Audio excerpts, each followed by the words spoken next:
शंकर भगवान की जय। दूसरे राक्षसों की विचारधारा आगे बढ़ रही थी। तब दक्षिण में बैठे इस ऋषि ने राक्षसों की विचारधारा को रोक रखा था। इस ऋषि ने 3 उंगलियों में सारा सागर पी लिया था। श्री राम ने सोचा कि जो अकेले रावण की विचारधारा को रोकने का कार्य कर रहा है तो 3 उंगलियों में सागर पी गया है, ऐसे ज्ञानी से रावण को मारने का मंत्र पूछ सकते हैं। बोले गुरु जी, रावण समुद्र के उस पार रहता है, आप 3 उंगलियों में जल पी गए थे, तो इस समुद्र को कैसे पार करें, राक्षसों को कैसे मारें, इसका मंत्र बताओ। राम जी ने मंत्र पूछा तो गस्त जी हंस पड़े। आंखें बंद करके खोलने पर ब्रह्मांड का नाश कर सके ऐसे व्यक्ति को मैं मंत्र बताऊं? खुद काल आपसे डरता है। आप पूछते हो तो वाणी की धन्यता के लिए कहता हूँ महाराज, आप इतना करो, जहाँ से दंडकारण्य जाओ वहाँ गोदावरी नदी है, पंचवटी नाम का स्थान है। महात्माओं के शाप के कारण पंचवटी में पतझड़ है, बसंत ऋतु वहाँ आती नहीं है। आपके पुनीत चरण उस शाप को मिटा देंगे। पंचवटी में बसंत का निर्माण करो, वहां से आपको राक्षसों को मारने में सुविधा रहेगी। राम लखन और सीता जी अगस्त्य जी को बंधन करके आगे चले दंडकारण्य में प्रवेश करते हैं। वहां गीधराज जटाऊ मिलते हैं। गीधराज से भेंट भई, बहुविधि प्रीति बढ़ाई, गोदावरी निकट प्रभु रहे परन ग्रह छाई। सियावर राम जय जय राम, मेरे भगवान जय जय राम। राम जी ने गीधराज जटाऊ से दोस्ती बनाई और गोदावरी के किनारे पहुंचे। धनुषाकार किनारा है, पंचवटी नाम का स्थान है। वहां 2 पर्ण कुटी सीता राम जी और लक्ष्मण जी की बनाई। राम जी पंचवटी में पधारे। उनके आगमन से जिस पंचवटी में बसंत नहीं थी वहां बसंत आ गई। शूशक वृक्ष पुष्पों से भर गए। धरती कामधेनु जैसी रस वाली बन गई। राम जी के चरण पड़ने से पंचवटी में बसंत आ गई। हम ये माने कि पंचवटी हमारा शरीर है। 5 तत्वों का शरीर पंचवटी है। इस शरीर रूपी जीवन में कभी बाहर नहीं है। बाहर लानी हो तो शुष्कता का त्याग देना चाहिए। तुलसी जी कहते हैं कि राम जी, लखन जी और सीता जी पंचवटी है। राम जी अर्थात ज्ञान, लक्ष्मण जी अर्थात वैराग्य की मूर्ति, सीता जी अर्थात भक्ति। जब मेरे या आपके जीवन में ज्ञान, वैराग्य व भक्ति ये 3 वस्तुएं आ जाएंगी तब सबका जीवन पंचवटी की तरह खिल उठेगा। यदि ये 3 वस्तुएं नहीं होंगी तो पंचवटी सूखा, रोता हुआ, सिर पटकता हुआ दिखाई देगा। अधिकतर पंचवटी इसी तरह की होती है। परेशान, सिर पटकते लोग होते हैं। तुलसी जी ने लिखा है सकल जीव जग दीन दारी। तो जीवन में राम लखन सीता आएंगे तो जीवन सुंदर बनेगा। थोड़ा सा जीवन जीना हो तो आनंद से जियो, भगवत भक्ति के आनंद से जिए। रोता हुआ जीवन भी कोई जीवन है। बार बार जीवन की आलोचना करता हूँ, रोते जीवन की कोई जरूरत नहीं है। हंसता खेलता जीवन जिए। हंसना तभी आएगा जब जीवन में राम आएंगे, प्रामाणिकता आएगी, नीति आएगी, सत्य आएगा, भक्ति आएगी, सही अर्थों में धर्म के संस्कार आएंगे, तब आनंद आएगा। व्यक्ति रूपवान लगेगा। ये सब वस्तुएं नहीं होंगी तो जीवन शूषक कंगाल लगेगा। कपड़े कितने अच्छे क्यों ना पहनो, पर उसमें क्या, अंदर से तो रोते हुए दिखाई दोगे। लंगोटी पहनकर घूमते थे, पहनने के कपड़े भी नहीं थे, केले के पत्तों की लंगोटी बनाकर पहनते थे। उन लोगों को कोई पूछता नहीं था।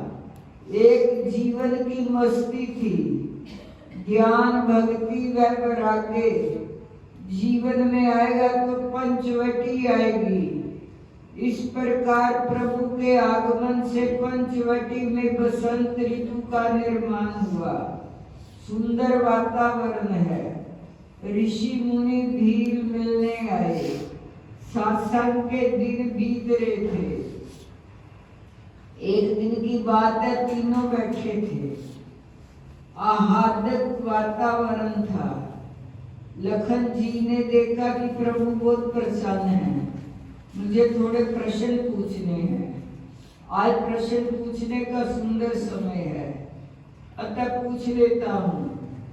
जानकी की उपस्थिति में लक्ष्मण जी ने कहा, महाराज मेरे मन में 5 प्रश्न हैं, तो आपसे पूछ लूं। भगवान ने कहा कि पूछ लो। पंचवटी में लक्ष्मण जी ने 5 प्रश्न पूछे। बड़े कठिन सवाल थे, परंतु भगवान राम और तुलसी जी ने सरल कर दिए। वह सीधे हृदय में उतर जाते थे। 5 प्रश्न लक्ष्मण जी ने पूछे। इस प्रसंग को संत राम गीता कहते हैं। 5 प्रश्नों में से पहला प्रश्न लक्ष्मण जी ने पूछा, भगवान मुझे समझाओ, माथा का अर्थ क्या है, ज्ञान किसे कहते हैं, वैराग्य की व्याख्या क्या है, ईश्वर और प्राणी में क्या अंतर है, भक्ति की प्राप्ति कैसे करें। इस प्रश्न माया का क्या अर्थ है, कितना बड़ा प्रश्न है। रामचंद्र जी ने कहा, लक्ष्मण तेरे प्रश्न बहुत कठिन है, थोड़े ही में सब कहूं बुझाई।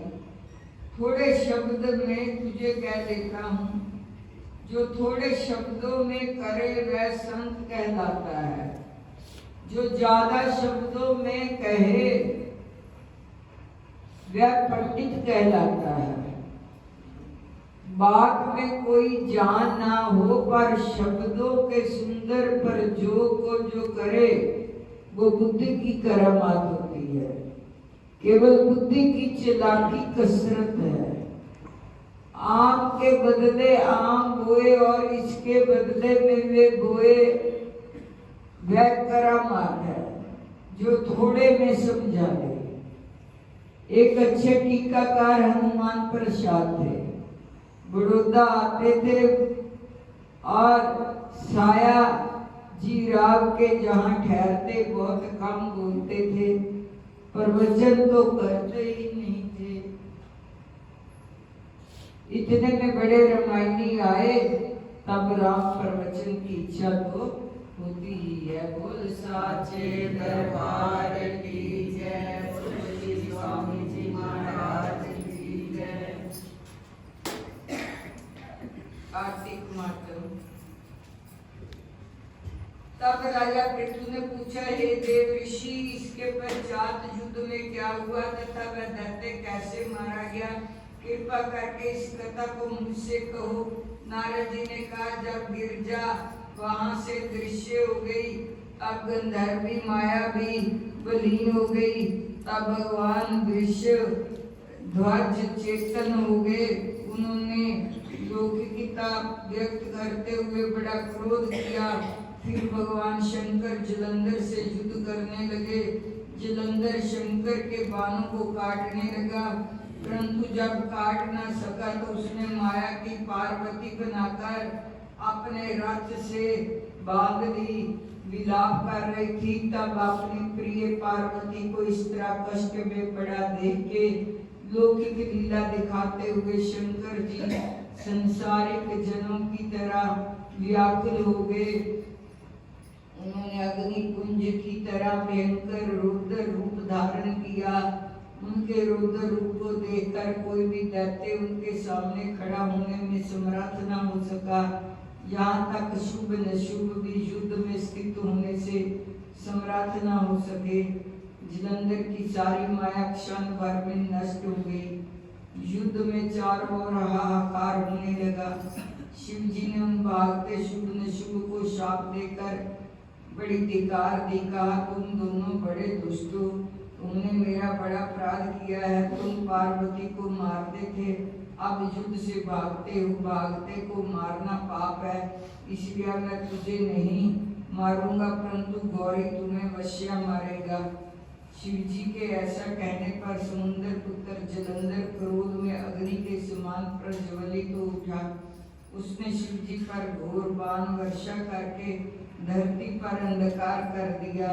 तब उस दैत्य की ऐसी चेष्टा देखकर शंकर जी बड़े ही क्रोधित हुए तथा उन्होंने अपने बनाजे हुए सुदर्शन चक्र को चलाकर उसका सिर काट लिया। एक प्रचंड शब्द के साथ उसका सिर धरती पर गिर पड़ा। भयंकर हाहाकार होने लगा। अंजल पर्वत के समान उसके शरीर के 2 खंड हो गए। उसके रुद्र से संग्राम भूमि व्यापक हो गई, सारी धरती विहीन हो गई। शिव जी की आज्ञा से उसका रक्त और मांस महागौरव में जाकर रक्त का कूट हो गया। उसके शरीर का तेज निकलकर शंकर जी के शरीर में वैसे प्रवेश कर गया जैसे वृंदा का तेज गौरी जी के शरीर में प्रवेश हुआ था। जलंधर को मरा हुआ देखकर देवता गंधर्व सब प्रसन्न हो गए। बोल साचे दरबार की जय।